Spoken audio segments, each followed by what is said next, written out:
Evangelho de Lucas, capítulo 24.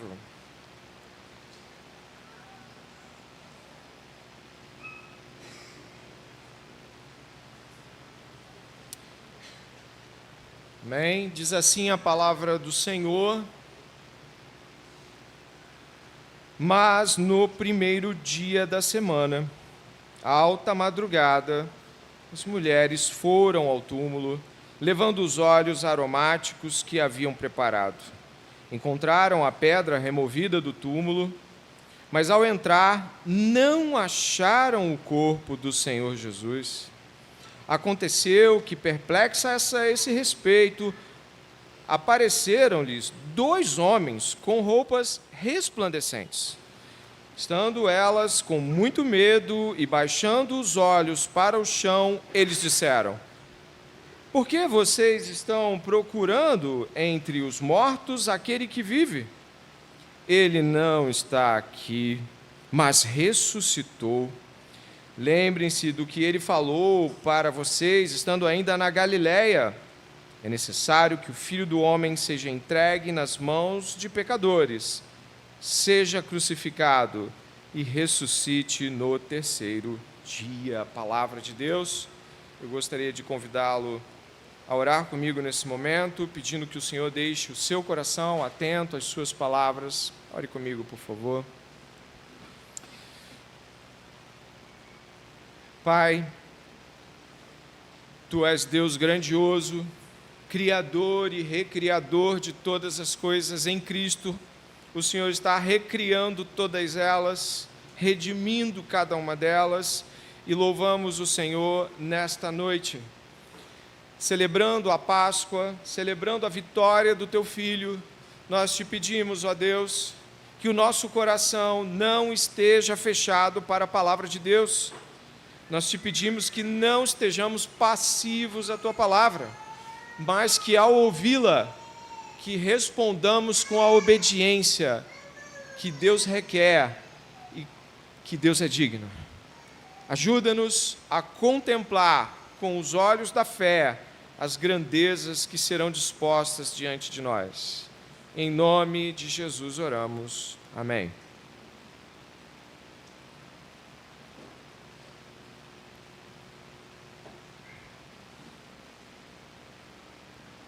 Eu quero começar, não diretamente ao texto, mas trazendo algo que possa contribuir com a sua compreensão maior do que vamos estudar. E eu quero começar aqui falando de algo que talvez seja comum a muitas pessoas, pelo menos ao que eu ouço. Ele não é um relato muito difícil de ser encontrado, e nem é sobre a Páscoa, para começar. Quando eu era estudante do ensino médio, tinha lá entre 15, 16, 17, 18 anos, eu acho que eu terminei com 18, 17 para 18. Eu me lembro que eu gostava bastante de algumas disciplinas que eu encontrava na escola. Eu gostava muito de história, de geografia e filosofia. Sim, eu gostava, e aqueles que me conhecem sabem que eu ainda gosto. E me formei em história, mas eu gostaria de dizer para vocês que eu gostava dessas disciplinas, e eu tinha interesse pessoal. Quando elas apareciam, eu ficava triste que acabava o tempo de aula delas, mas eu não gostava de matemática.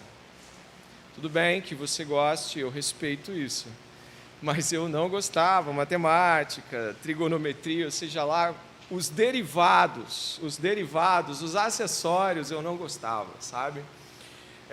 E eu não sei quanto a você, mas a experiência pode ser também comum.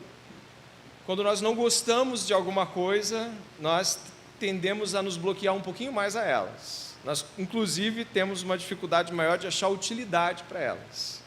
E é claro, quando nós estávamos nas aulas, sempre tinha alguém que dizia assim: professor, para que eu tenho que aprender história? Aí eu ficava furioso, né? Eu olhava, como assim? História é tudo, né? É tudo de bom.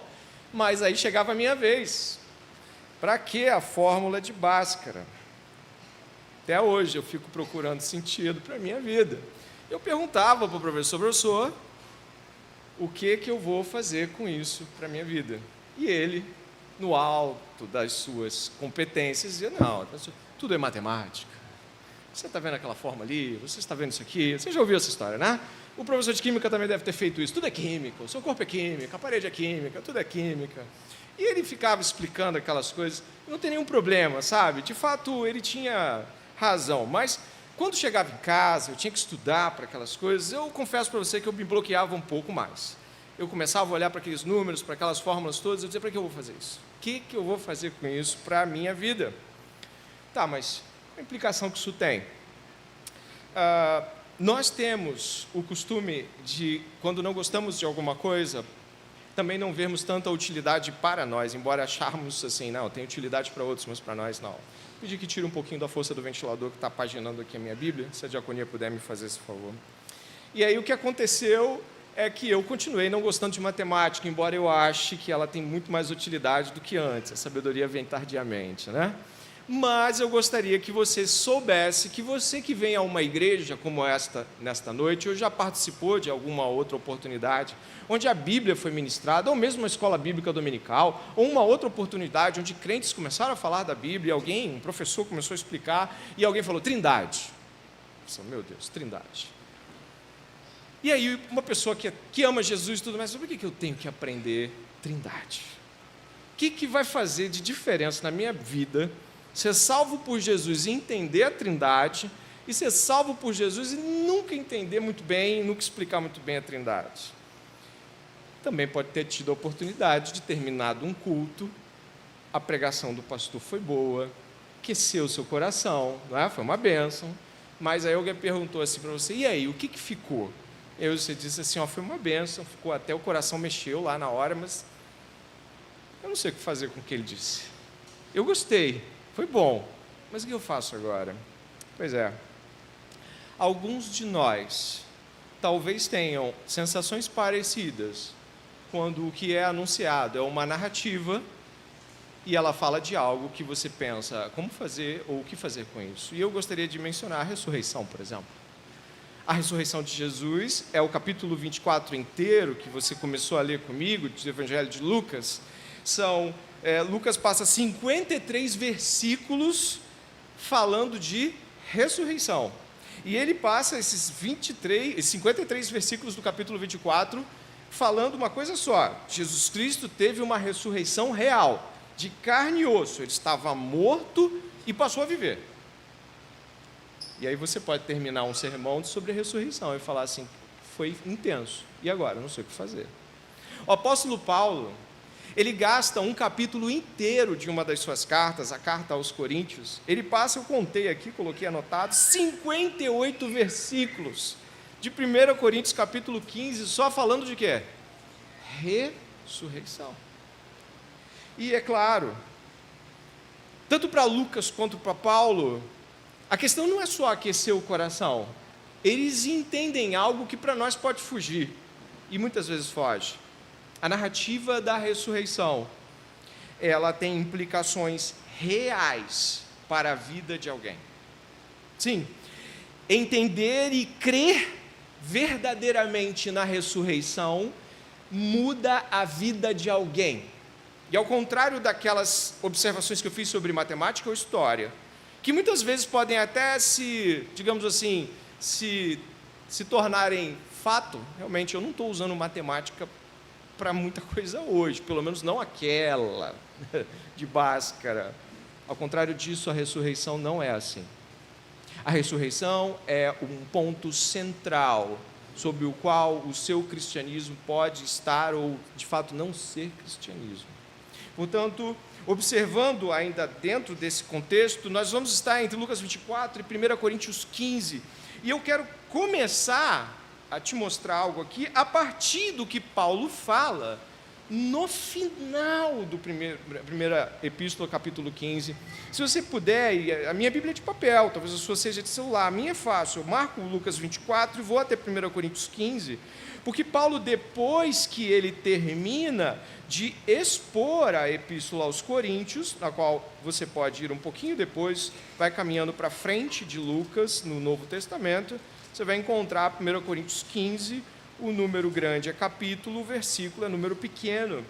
Olha o final da primeira epístola de Coríntios, capítulo 15, verso 58. Inclusive vai estar aqui para você ver, se você não tiver achado, não tem problema.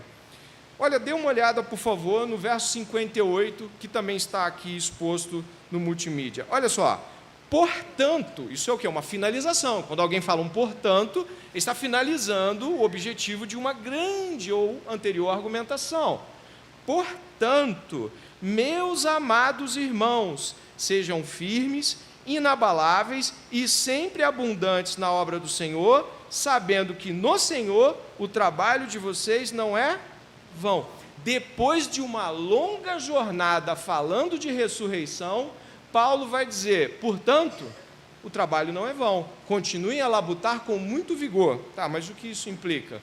Paulo está começando aqui pelo fim para nós, mas afirmando de que uma vida que trabalha para Deus, um servo, uma serva de Deus, que trabalha com vigor, que trabalha com consciência de que aquilo é valoroso, o faz por conta de uma visão clara e profunda da ressurreição. Ainda dentro desse contexto, você vai ouvir hoje o relato sobre a ressurreição de Jesus Cristo. Mas isso não é apenas um relato para entender a história, e isso tem implicações na sua vida. O apóstolo Paulo, por exemplo, ele ainda nesta carta onde você está, ali no verso número 30, o apóstolo Paulo vai dizer que por causa do entendimento profundo da ressurreição, ele se meteu em apuros, ou vamos dizer assim, ele viveu a ponto de perder a vida. Olha o que diz aqui o verso 30 desta mesma carta, 1 Coríntios, capítulo 15, verso de número 30. O apóstolo Paulo diz assim, e por que também nos expomos a perigos a toda hora? Dia após dia morro. Eu afirmo isso, irmãos, pelo orgulho que tenho de vocês em Cristo Jesus nosso Senhor. Se como homem lutei em Éfeso contra feras, qual foi o meu proveito? Agora, faz o final comigo aí. Se os mortos não ressuscitam, comamos e bebamos, porque amanhã... Você entendeu? Ele está dizendo, eu lutei contra perigos, e aqueles que já leram o livro de Atos, por exemplo, devem ter visto a fúria com que os moradores idólatras da cidade de Éfeso se voltaram contra Paulo e seus cooperadores. Paulo está dizendo assim, eu lutei contra feras. Ele não está falando de animais aqui, mas ele está tentando mostrar o teatro horrendo que ele enfrentou. Ele está dizendo assim, se a ressurreição não é real, e ela não tem implicações, vamos comer e beber e seguir.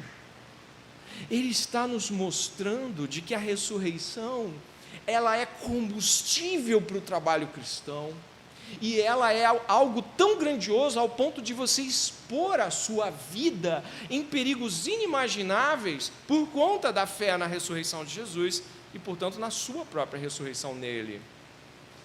E aqui, iniciando, eu gostaria que você soubesse que ouvir o relato da ressurreição de Jesus, ouvir o relato de que Paulo largou tudo na vida, porque ele viu Jesus ressurreto e ouviu sobre os seus relatos de ressurreição, é algo que deveria esta noite, e eu espero em Deus, em Cristo, que aqueça o seu coração, e que faça você ir além de onde você está, na sua entrega por Deus, e faça você que não tem Jesus Cristo, entender a profundidade do que significa Jesus Cristo estar vivo. E começando então as nossas grandes e preciosas afirmações que o Senhor nos trará em Lucas, aí eu peço que você volte até Lucas.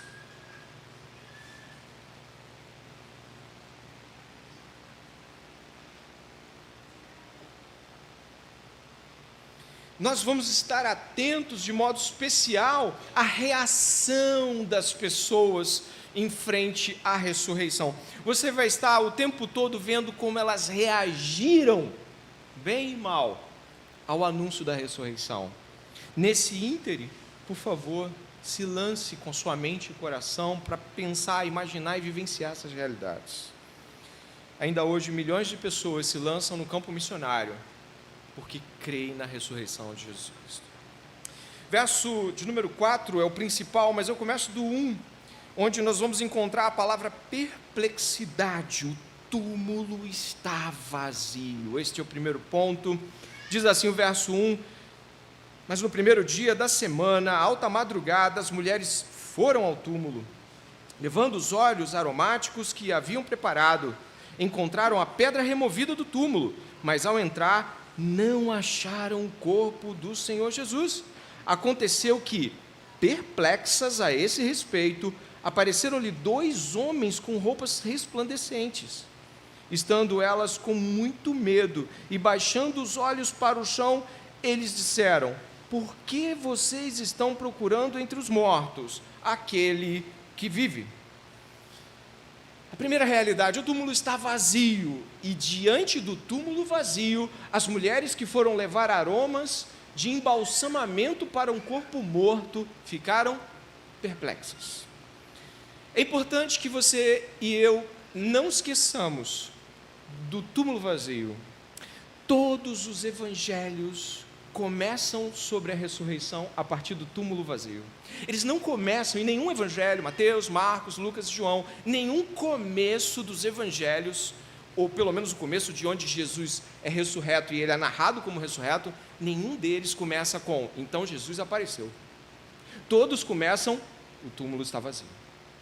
O túmulo está vazio. As mulheres foram ao túmulo. Você percebe essa movimentação e essa importância, porque quando falamos de um túmulo vazio, nós entendemos que elas foram procurar ele exatamente no lugar onde foi sepultado. Talvez você não imagine o quanto isso é importante, mas os evangelistas, quando escreveram a história, deixaram com isso bem claro, de que Jesus Cristo teve uma morte real, de que Jesus Cristo teve uma morte física verdadeiramente humana, de que Jesus Cristo foi sepultado, e elas viram aonde ele foi sepultado. Dê uma olhada, por favor, no verso de número 55, um pouco antes de onde você está. Diz assim: as mulheres que tinham vindo com Jesus desde a Galiléia seguiram José e viram o túmulo e como o corpo foi colocado ali. Repare, elas viram o túmulo, elas viram quando o corpo foi encaixado, quando a pedra foi rolada e as coisas terminaram por ali. E elas foram para casa para preparar aromas de embalsamamento. Diz inclusive que essas mulheres, no verso seguinte, 55, elas vinham desde a Galiléia seguindo Jesus, ou seja, elas estão há 3 anos, são mulheres veteranas junto com os demais, há 3 anos e pouco, seguindo o ministério de Jesus, que também era assistido por muitas mulheres. A ressurreição de Jesus foi corpórea, não foi algo apenas no coração.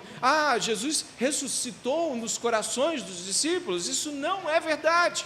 Jesus Cristo ressuscitou física e corporalmente, e começar pelo túmulo vazio tem essa importância, e precisamos ressaltar essa importância.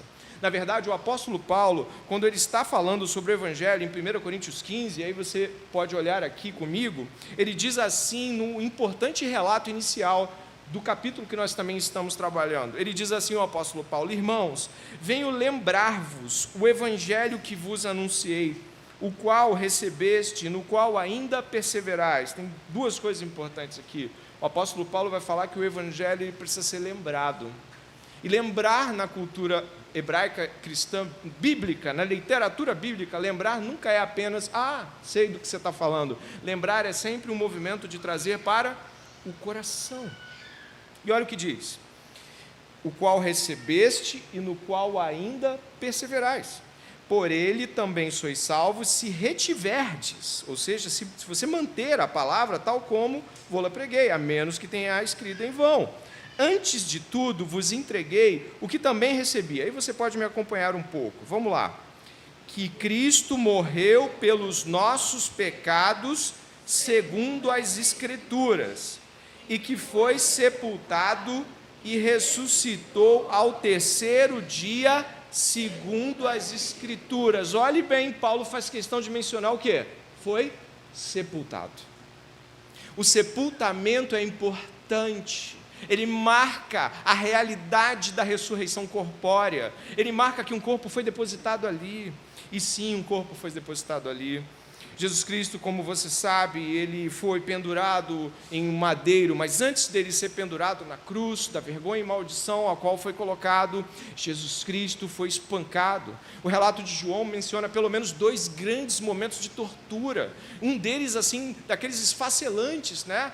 De muitas chibatadas. Quem viu Paixão de Cristo pode imaginar um pouco do que se trata, mas antes ele já estava apanhando desde a sua prisão. Os guardas que o pegaram no Getsemane bateram nele. Quando ele foi para o Sinédrio e deu o testemunho dizendo: eu sou o Messias mesmo, e verão o Filho do Homem, e aí ele começou a apanhar, tomar tapas, socos. E então foi para os espancamentos romanos. E depois dos espancamentos romanos, ele carregou a trave do madeiro toda para o Gólgota. E lá foi perfurado. E depois de todo o seu sangue ser derramado naquela cruz, ele morre, expira, entrega ao Pai. E um soldado romano vem e o fura, e sai água e sangue. Jesus Cristo estava esfarelado. Não, nenhum dos seus ossos foi quebrado, como diz a profecia que não deveria ser quebrado. Mas Jesus estava todo moído. Jesus estava um corpo dilacerado. Ele foi enrolado e colocado. Elas viram. E é importante que você saiba que o seu relato de pregação sobre o Evangelho deve conter o sepultamento. Jesus, como diz o relato bíblico, né, e ele mesmo menciona, falando da sua própria morte, ele diz que ficou 3 dias no ventre da terra. Ele foi sepultado. Esse importante relato nos deixa ainda aqui mais perplexos. Afinal de contas, você deve ter percebido que a perplexidade diante do túmulo vazio não representou fé. Sim, não diz, elas creram. Elas viram o túmulo vazio, então creram. Isso é um tapa sem luva em muitos que acreditam que tentar provar Jesus por meio de arqueologia ou qualquer uma dessas coisas pode ser de alguma forma um princípio de fé, e não é. Elas viram o túmulo vazio e ficaram perplexas. Onde é que colocaram ele? O que isso significa? Pois é, mas olha o que os anjos vão falar aqui, ó. Verso de número 7. Eles disseram: é necessário que o Filho do Homem seja entregue nas mãos dos pecadores, seja crucificado e ressuscite no 3º dia. Verso 6 diz que elas foram, o quê? Lembradas. E aí, o que aconteceu? Verso 8: então elas se lembraram das palavras de Jesus. E voltando do túmulo, o que elas fizeram? Anunciaram todas estas coisas aos 11 e a todos os outros que estavam com ele.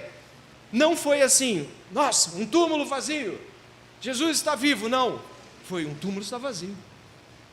Só depois que as palavras de Jesus voltaram a aquecer seus corações, é que elas foram. E isso nos mostra com claridade. Eu coloquei aqui 2 frases de um comentarista de Lucas, o James Edwards. A primeira, ele disse assim, por favor: sua perplexidade é um lembrete de que um fato tão incontestável quanto um sepulcro vazio não leva fé. Para as mulheres, a fé começa não com o sepulcro vazio, mas com o testemunho dos anjos e encontrando por fim o Senhor ressurreto. E ainda, em mais outra frase, a fé não é uma dedução lógica do fato do sepulcro vazio, mas uma resposta de confiança à verdade declarada. Quando elas ouviram a verdade, elas lembraram de Jesus Cristo e então foram, então creram. Pois é, você pode achar o cristianismo algo muito lógico, sabe? O cristianismo fala de verdades que são incontestáveis. Matar é errado, mentir é errado, roubar é errado. A melhor coisa é ter um casamento monogâmico. São todas realidades que você pode dizer assim: só pode estar certa. Olha, a Bíblia fala de uma realidade que quando você testa, é verdade mesmo. O fato de que as verdades bíblicas são autoevidentes e que você vê o resultado do contrário delas na sociedade caída, não te traz fé. A fé somente vem quando o nosso coração é aquecido pela palavra de Deus, que nos faz lembrar da morte e da ressurreição de Jesus Cristo, não como fatos incontestáveis, mas como uma verdade no qual eu me lanço creio e me entrego. E se esta noite você acredita que a Bíblia é verdadeira, é porque você creu na morte e na ressurreição de Jesus e se entregou a essas duas verdades e vive por elas. E o que elas fizeram? Bom, depois que os anjos falaram, lembraram, o coração dela se aqueceu e eles ordenam a urgência. Vão, falem aos outros. E elas foram. E aqui uma frase já para você começar a pensar no que a Bíblia diz sobre isso. Na Bíblia, dê uma olhada aqui, eu acho que eu coloquei, a lembrança leva à fé, e a fé leva ao anúncio. A lembrança leva à fé, a fé leva ao anúncio. As mulheres foram as primeiras pessoas a proclamarem que Jesus Cristo estava vivo. Elas foram as primeiras, essas mulheres. Isso é magnífico porque, radicalmente, isso é contrário ao que se espera para aquele tempo. Sabe, elas não eram culturalmente as pessoas mais críveis, mas o Evangelho, ele é uma fé de proclamação. O Evangelho não é uma fé onde a pessoa diz assim, eu sei o Evangelho de Jesus, mas sabe, quem sou eu para anunciá-lo? Não tem quem sou eu, não tem se eu sei muito ou pouco, não tem se eu sei ler ou sou analfabeto, não tem se eu sou pobre ou rico. O Evangelho não traz isso, ele diz vai. Você conhece ele por um dia, e ele já te ordena a ser pregado. E elas foram. E adivinha a primeira congregação dela? Os 11 apóstolos e mais discípulos. A primeira pregação do Evangelho completo, morte e ressurreição, foi para os apóstolos. Essas mulheres não eram chegadas de hora, elas já tinham caminhado longas léguas com Jesus e com ele. Você viu o verso 55? Elas vieram com Jesus desde a Galileia. E o que aconteceu? Eles não creram. Eles não creram. Você vê aqui que eles não creram. E isso é muito significativo, por quê? Porque eles não somente não creem, eles consideram que elas estão tendo um delírio. E aí a gente passa para o verso 11, onde você encontra, dê uma olhada na sua Bíblia, né? Mas para eles, tais palavras pareciam um delírio. A palavra em grego, no idioma em que a Bíblia foi escrita, é loucura. Eles não falaram, vocês estão mentindo. Eles falaram, vocês estão loucas. Não é uma palavra pequena para se afirmar acerca de alguém. Ele não falou uma, ele falou, vocês estão loucas, delirando. Imagine que homens que andaram com Jesus tanto tempo e ouviram ele falar sobre que ele voltaria. Elas mesmas se lembraram disso quando os anjos anunciaram. Na semana da paixão de Cristo, ele fala sobre a morte dele e a ressurreição. Elas ouvem, eles não veem, então elas são loucas. E essa é a grande verdade que o Evangelho também traz. 1 Coríntios capítulo 1, verso 26 e 27 diz, pelo contrário, Deus escolheu as coisas loucas do mundo para envergonhar os sábios, e escolheu as coisas fracas do mundo para envergonhar as fortes, e Deus escolheu as coisas humildes do mundo e as desprezadas, e aquelas que não são, para reduzir a nada as que são, a fim de que ninguém se glorie na presença de Deus. Mulheres são testemunhos fracos, mas a própria ressurreição é uma loucura a ser pregada. Para o mundo é loucura. Você chega para alguém e diz assim, um homem judeu, que viveu há 2000 anos atrás, pregando em um lugar ermo e desconhecido para nós. Um homem pobre e sem pais famosos ou qualquer coisa desse tipo, sabe? Sim, ele era o Filho de Deus. Sim, Deus encarnado. Não é crível, não é algo que você pega e sai abraçando e chama os colegas, vem cá, amigos, vamos ouvir aqui uma grande história importante aqui. Não é algo que você abafa, é algo que você fala mais baixo aqui, que as pessoas podem ouvir isso. Fala mais baixo aqui, peraí, o que você está dizendo? É sobre religião, né? É Jesus ressuscitou, poxa vida, ninguém ressuscita, nunca vi ninguém ressuscitando, não há relatos disso, a gente não encontra isso na ciência, não é provável. Por favor, a gente até entende, ele era um bom mestre moral, as coisas que Jesus ensina são sensacionais. Põe em prática, mas ressuscitou, porque a ressurreição foge à possibilidade de você crer senão por Deus. Crer na ressurreição é preciso crer contrário às realidades que você vê todo dia. Para crer na ressurreição, você não pode usar a lógica humana. A ressurreição não está sob estas bases. Embora a fé cristã seja explicável, para ser crida, não é a tua lógica que te leva a ela. E vale ressaltar de que os discípulos de Jesus ouviram sobre ele e viram coisas tremendas. Eles viram milagres, eles viram a própria ressurreição de Lázaro dias antes, eles viram gente comer sem comida, de 5 pães e 2 peixinhos, 5.000 pessoas, eles viram muitas coisas. A gente não viu quase nada disso, mas ainda assim eles não creram. O coração do homem, a incredulidade humana, que é esse ponto aqui onde nós estamos, ela é tremenda. E não pense, preste atenção, que você que está aqui esta noite, se livra de ser apontado pelas Escrituras, porque você já foi muito à igreja, porque você teve muita coisa de fé que você acabou absorvendo dos seus pais, porque você prestou muitos cultos, cantou, dançou, foi diácono. Sabe, isso não leva à fé, isso não conduz à fé. Tempo de igreja não estabelece pacto com Deus. É só um milagre que pode fazer com que você rasgue o coração e diga: eu creio na ressurreição de Jesus. E aí a sua vida muda. Sim, ele escolheu pobres, ele escolheu mulheres, ele escolheu muita gente que não tinha absolutamente nada que pudesse entregar, mas ele escolheu também um fariseu intelectualizado e perseguidor da igreja como Paulo. Um homem extremamente douto, que foi virado ao avesso, e ele se transformou em uma loucura para os que o ouviam. Não era você que perseguia, agora você prega. Sim, Deus inverte a lógica humana. E aqui, antes de caminharmos aí já para a parte do meio do sermão, tantas e tantas pessoas que nós conhecemos que permanecem tantos anos se afirmando cristãs, mas não mudam. Tantos e tantos anos se afirmando crentes, eu sou crente, e você olha para a vida, não tem nada a ver. E a pessoa bate no peito e diz: mas eu fui batizado, mas eu tenho Jesus, olha, eu posso dizer para você que eu creio. Como essa fé que você tem pode ser afirmada somente com a tua boca? Porque os discípulos também criam.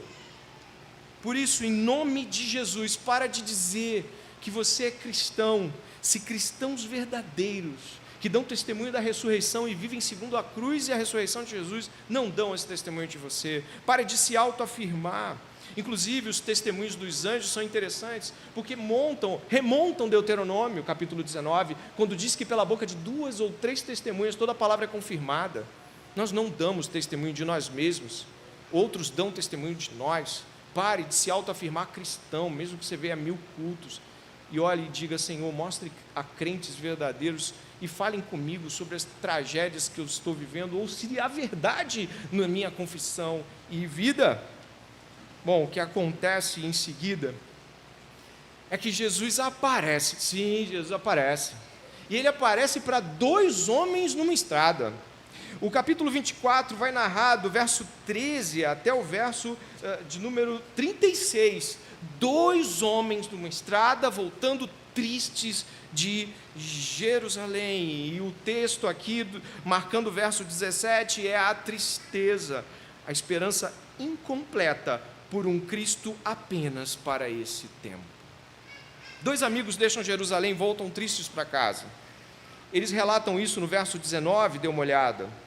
Jesus aparece para eles, mas eles não se dão conta que é Jesus, seus olhos estão fechados. Olha o que ele diz no verso 19 de Lucas capítulo 24. Ele lhes perguntou, Jesus, do que se trata? Eles explicaram: aquilo que aconteceu com Jesus, o Nazareno, que era profeta, poderoso em obras e palavras diante de Deus e de todo o povo, e como os principais sacerdotes e as nossas autoridades o entregaram para ser condenado à morte e o crucificaram. Nós esperávamos que fosse ele quem havia de redimir Israel. Mas depois de tudo isto, já estamos no 3º dia desde que essas coisas aconteceram. É verdade também que algumas mulheres do nosso grupo nos surpreenderam, indo de madrugada ao túmulo e não achando o corpo de Jesus, voltaram dizendo que tinham tido uma visão de anjos, os quais afirmam que ele vive. De fato, alguns de nós foram ao túmulo e verificaram a exatidão do que as mulheres disseram, mas não viram. Preste atenção no que você acabou de ler. Preste atenção na vasta quantidade de informação correta que eles têm. Repare, por favor, a partir do verso de número 19, que eles vão dizer que Jesus é profeta, e a Bíblia confirma, Jesus é profeta. Depois eles vão dizer que ele era poderoso em obras e milagres, e vamos lá, ele era mesmo, as coisas que Jesus fazia eram grandiosas. Depois você vai encontrar aqui que ele foi preso e foi crucificado, eles entendem que Jesus foi crucificado. Mais à frente, verso 21, é só você olhar para a sua Bíblia, ele era aquele que haveria de redimir Israel. Sabe o que é isso? Na Bíblia, isso é a crença de que ele é o Messias, de que ele é o libertador esperado, ele é o ungido de Deus. Mas você quer mais? A gente vai mais. Se você passar um pouquinho, você vai ver que eles também têm conhecimento de que as mulheres viram o túmulo o quê? Vazio. Só falta uma coisa para eles: crerem na ressurreição.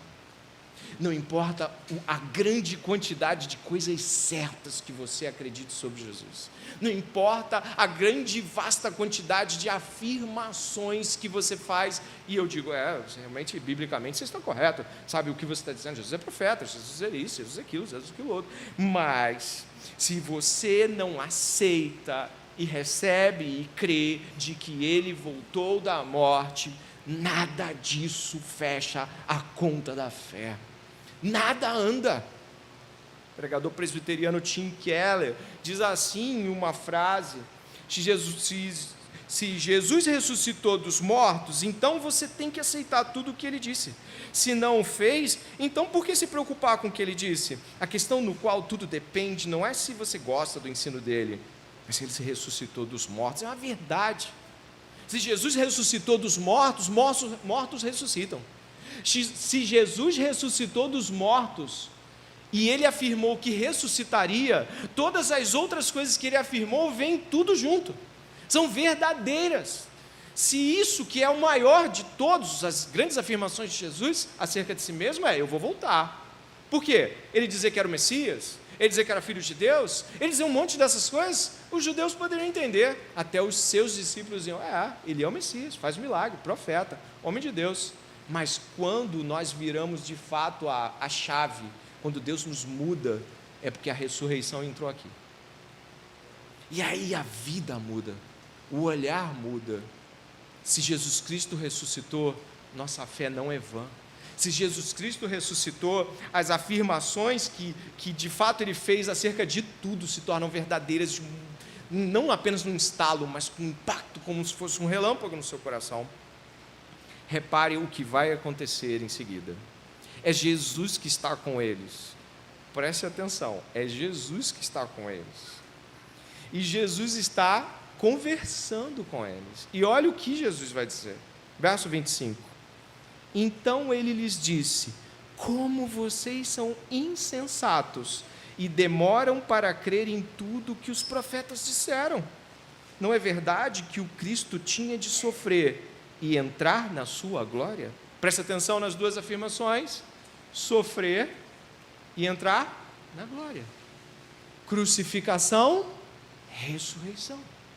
Essas duas coisas não podem ser separadas. E aqui o que nós vamos encontrar é algo que você pode dizer assim: eu creio nas duas.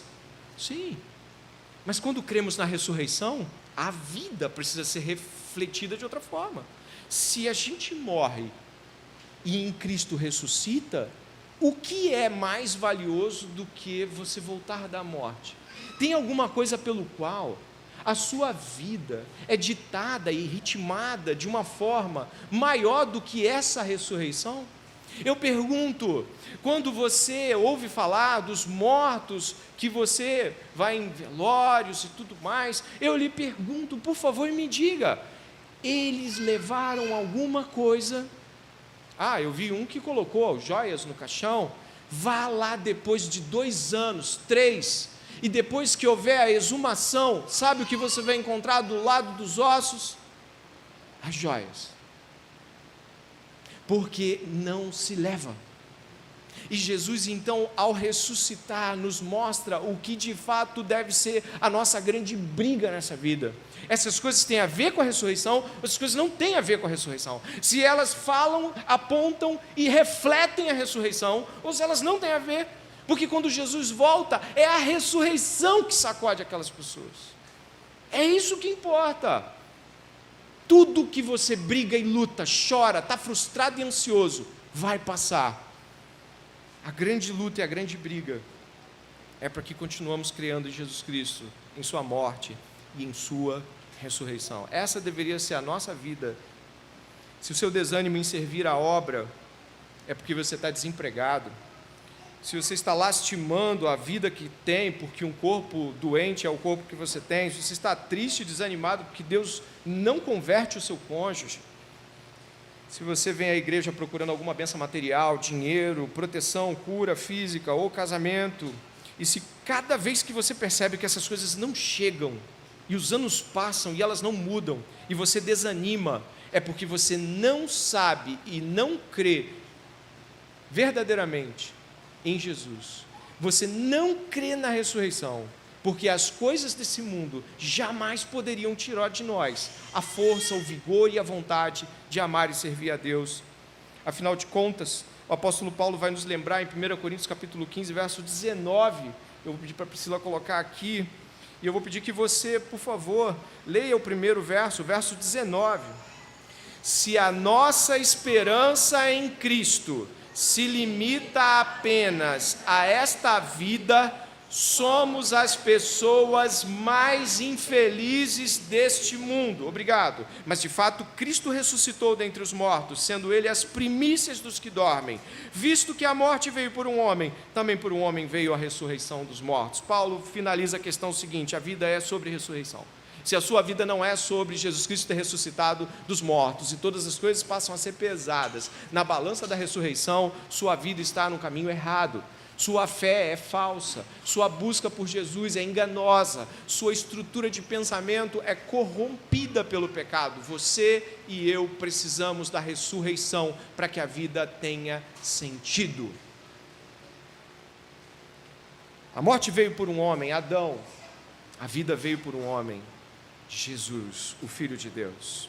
Mais uma vez, James Edwards nos faz refletir sobre uma ironia que você encontra nesses dois homens no caminho de Emaús. Preste atenção nesse pequeno trecho que o James Edwards, esse comentarista, faz sobre o termo aqui. Olha só: na irônica jornada a Emaús, os discípulos vivos conversam sobre um Jesus morto, enquanto um Jesus vivo fala com discípulos mortos.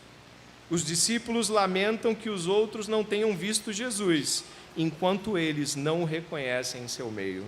A voz dos discípulos fala das possibilidades humanas e de sua finitude, fraqueza e falhas inevitáveis.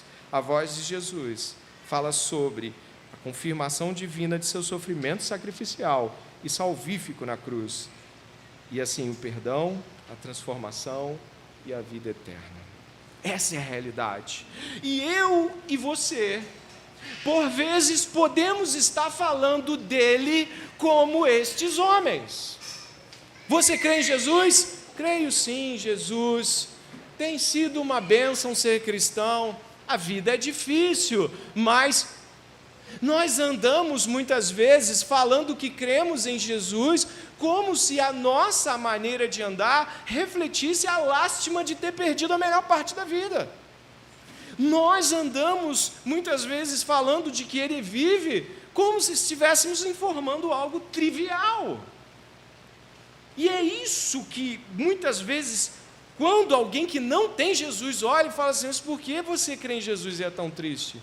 É porque você não está vivendo segundo a ressurreição. Você está apenas relatando uma narrativa que poderia ser falada por uma leitura digital do Google, por exemplo.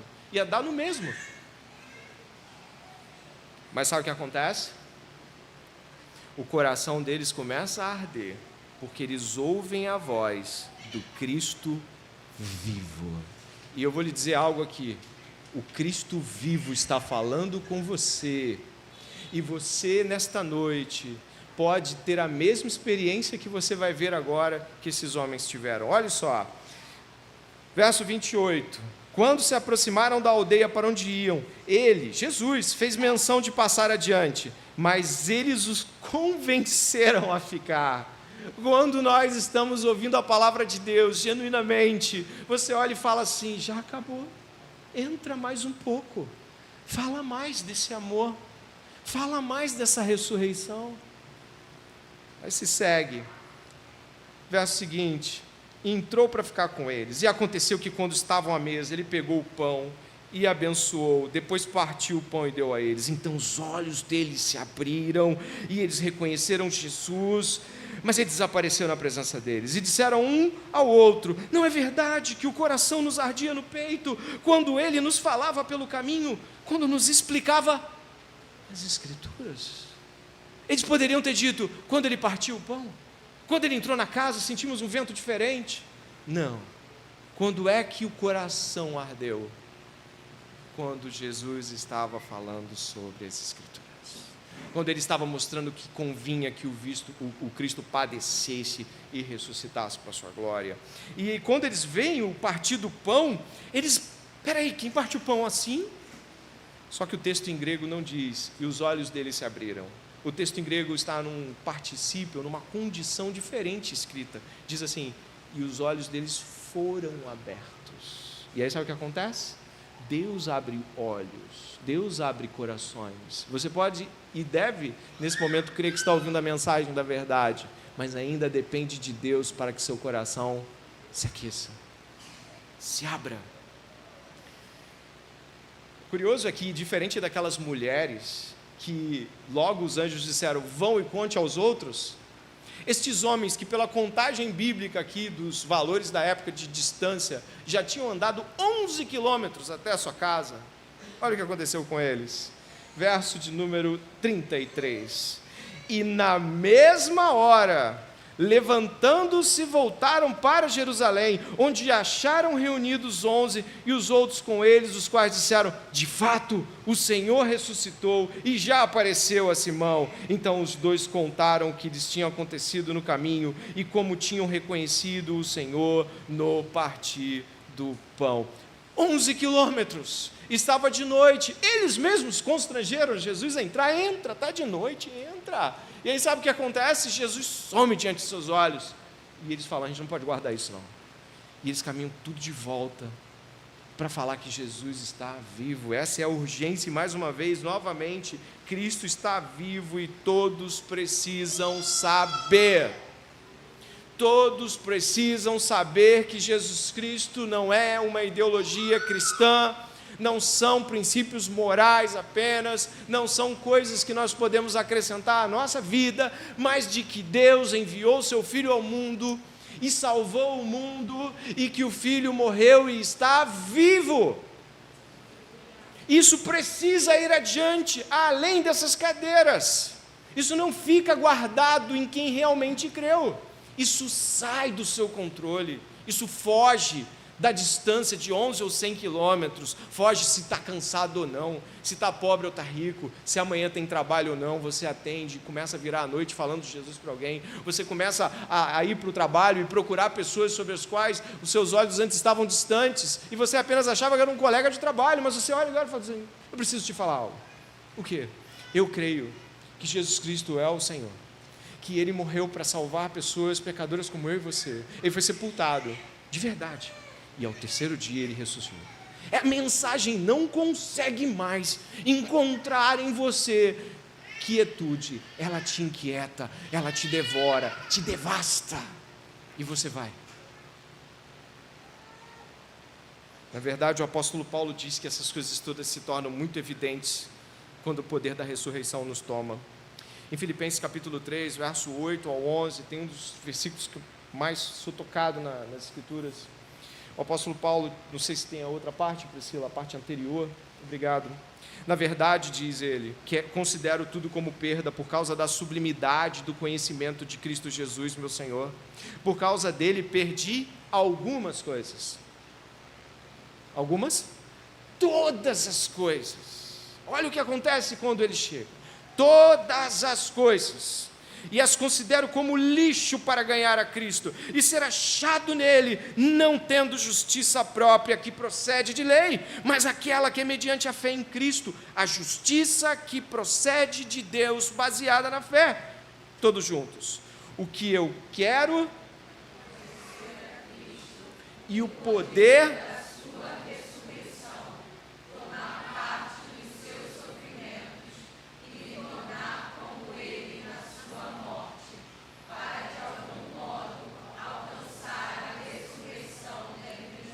Coloque na agenda de manhã cedo, o que eu quero é o poder da ressurreição. Coloque no despertador do seu celular, o horário para acordar é esse, e está escrito lá, procure o poder da ressurreição, viva segundo ela. Você coloca isso nos cantos da sua baia de trabalho, em cima do armário onde ficam os alimentos, e está lá, olha, você vive por isso. Você coloca isso na carteira, na capa do celular, embaixo, por cima. Eu não sei como, mas você não mais vai viver sem isso. Isso passa a ser emblema, bandeira, é decorado com as linhas do coração e não apenas com as palavras. Nessa noite, você e eu somos chamados a viver a partir da ressurreição, debaixo dela, andando nos seus trilhos. E o que acontece? Bom, Jesus aparece para os 12, ou para os 11, já que Judas já havia partido. E Jesus, no verso 40, precisa mostrar pés e mãos, estão perplexos, estão achando que é um fantasma. Ele aparece num lugar, estavam todos fechados, e ele aparece assim mesmo, e sabe, ele precisa mostrar mãos, pés. Eu tenho a minha aposta teológica de que mãos e pés cicatrizados ou cicatrizando, não com buraco passado. Minha ideia teológica não é de que as coisas estavam pelas tripas de lá de fora, mas olha aqui, ó. Ou está quase bom ou está bom, se assuste com isso. Mas eles ainda assim estavam, repare o texto, verso 41, e porque não acreditavam eles ainda, por causa da alegria, e como estavam admirados, Jesus lhes disse: vocês têm aqui alguma coisa para comer? Um Jesus extraordinariamente vivo e humano. Dá aqui alguma coisa para comer? Eu vou comer, vocês vão ver, eu sou gente. E ele come. Ele está vivo mesmo, ele está até comendo. Pois é, nós estamos aqui esta noite extasiados e assombrados com a alegria. E essa alegria tem um motivo, e aqui a última menção de frase que eu faço esta noite, do John Piper, pastor batista John Piper. Ele diz o seguinte: a fé nasce e se sustenta pela palavra de Deus, e da fé cresce a flor da alegria. A palavra de Deus arde em nosso coração. Inclusive, pode ter certeza que esse é o motivo da pregação. As implicações são de que você saia daqui inflamado pela palavra de Deus, de que você saia aqui terminando este culto, e nós teremos um cântico logo em seguida a esta pregação, e aí vocês vão se sentar e vão dizer: ele vive. Olha, você viu aquela parte onde eles...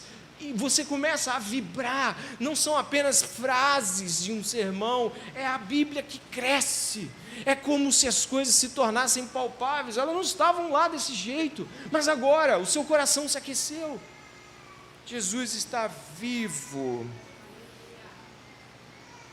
E por fim ele diz no verso 45, então lhes abriu o entendimento para compreenderem as Escrituras e disse-lhes: assim está escrito que o Cristo tinha de sofrer, ressuscitar dentre os mortos no terceiro dia, e que em seu nome se pregasse arrependimento para a remissão de pecados a todas as nações, começando em Jerusalém. Vocês são testemunhas destas coisas. Eis que envio sobre vocês a promessa de meu Pai. Permaneçam, pois, na cidade, até que vocês sejam revestidos do poder que vem do alto. Jesus Cristo nos envia para dar testemunho de que Ele está vivo. Isso não poderia passar batido de nenhum dia da nossa vida, de absolutamente nenhuma menção da nossa existência. Tudo deveria ser dele, por ele, para ele, anunciando sua morte e ressurreição.